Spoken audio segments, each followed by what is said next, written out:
So what I have done is develop a framework based on the work I've done with leaders in the past, the work I've done with businesses in the past, business leaders, and the coaching I have received myself and I continue to receive.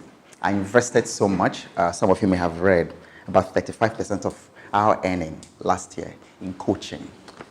And then in self-development, in buying books. Actually ended the year broke. It could have been better, but why I ended the year broke was actually the investment I made in coaches and then in masterminds.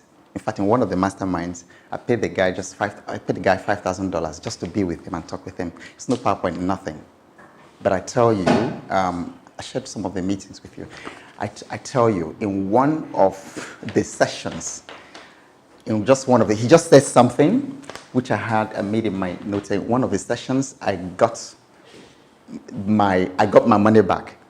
I got my money back, and that's the power of coaching, and that's the power of mentorship. And it's amazing to me that the people who are very successful go for coaches, and then the people who need coaches the most, don't go.